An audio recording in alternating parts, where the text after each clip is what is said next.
Hey everybody, Jeff B, and you have reached my channel. What you're seeing right now is the completed she and I tank. Put this together to sort of keep myself busy while I was going through some different things. And overall I'm pretty satisfied with it. I think having gone through it, there's one or two things I would have done differently, but ultimately, like, this is what I had envisioned, and this is what it turned into. So I'm, as far as follow through, I'm pretty solid with how I feel about it. The cap off is the little ember tetras that are floating around in there that you maybe can see, maybe can't see. I got 30 of them and threw them in there because I really wanted to see that sort of shoaling visual. I have some lemon tetras in there that are coming up on full grown. I was a little concerned when I put them in, but ultimately they get along pretty well. These are both fish from relatively similar places in South America, near Brazil. Ember tetra is the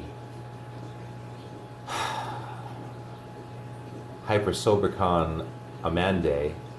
Amandae named after the mother of the explorer who discovered them.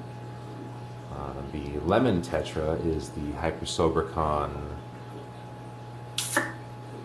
I'm going to space out on that. Pulchrapinus. And they're pretty dope. Definitely two of my favorite fish, and definitely the first things I thought of when I thought about doing this tank.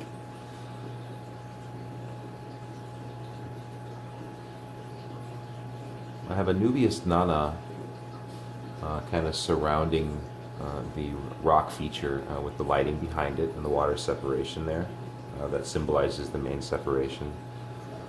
I have a dwarf Sagittarius trying to do something like carpet on the bottom. It's taken its time, and I have no problem with that. That plant was labeled as its kind of common name was potato when I got it. I can't find anything on that. If you know anything about it, please let me know. Either way, it's growing, doing its thing.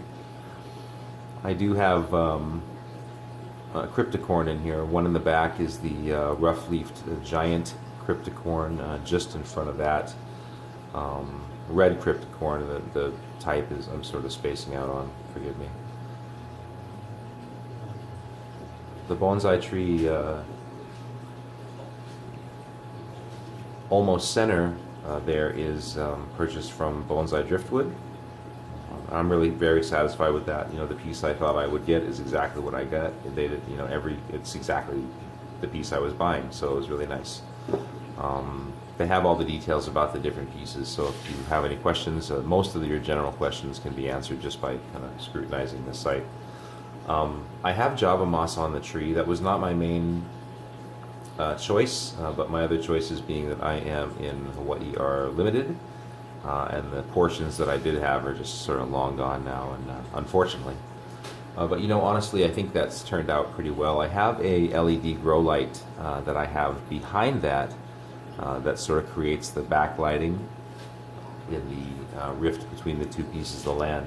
That stays relatively cool so that it doesn't heat up the cloth backdrop that's on the back, and that's just black cloth that I hung. And that's kind of how that works. Now that planted light, the LED plant growing light, I can put up on top, and it really gives that Java moss a bump. However, none of the other plants really appreciate it, so it doesn't go up there often. Matter of fact, the show light that I have on top of there now does just fine. What I was going to do tonight is just sort of go through some different lighting phases and pick out something that I like the best. This is the one I kind of settled on initially because it does have enough red in it to help the ember tetras sort of highlight from a distance.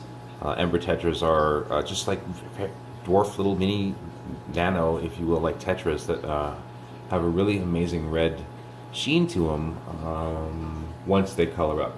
These are relatively new. Oh, incidentally, I did get these from Aqua Concepts Hawaii that is brought us Shane there. If you are interested, he does ship all over the place, so just because I'm saying Hawaii over and over again, please don't let that limit your desire to check him out, because he again knows exactly what he's doing, cares very much about the animals and his pricing. So yeah, I recommend you check him out. But other than that, I'm going to shut up and just kind of go through some lighting for a second here. I'm pretty satisfied with what I did, but I have the fluval light on top of here, and it gives me some different opportunities. And what I'm doing specifically is I want to see how these look on camera. I think that added a lot of vibrance that I appreciate. And these can be toned down, I think, as well. Or toned up. I don't see why you would brighten that in this dark room. That's just on fire. Let's try the next one.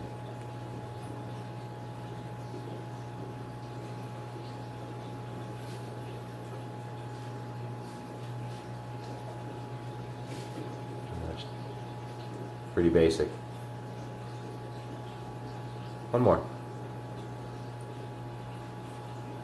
So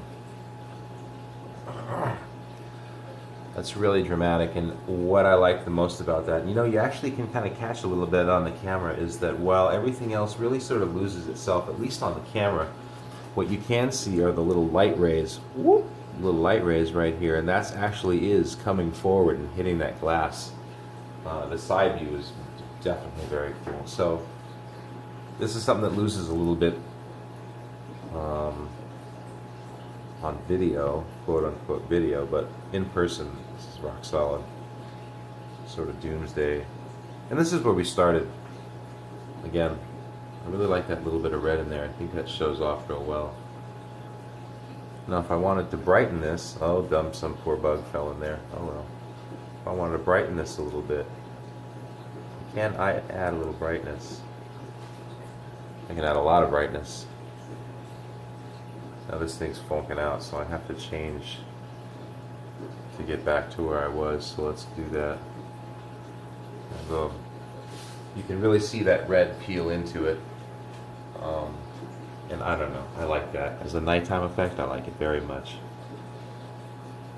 Speaking of nighttime, I'm going to go ahead and jump into that. We do have some nighttime settings. I'm not going to bore you by taking them all through them, but I do want to show that example. And I don't know if it's going to show up, but this is sort of a video test that you get to come along.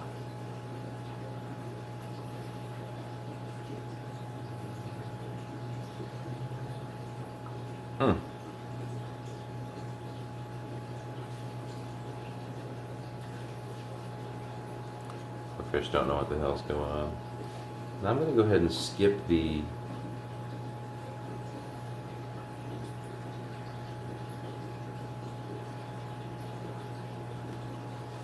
storm, because that's just not what the focus is going to be. Obviously we're not. Quite frankly, I like it between the red and this one. But what I think is going to happen is they're going to lose all that cave light. Well, not necessarily. Let's use that and pull up on this guy.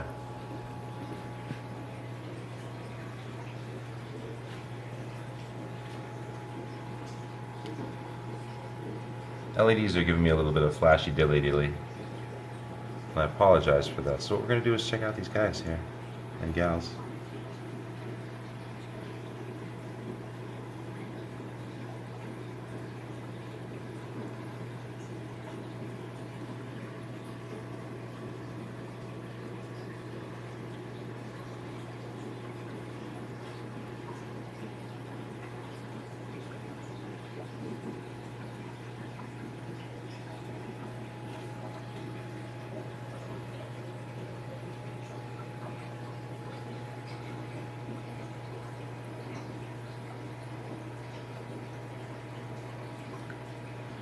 Tried to stick to some basic concepts.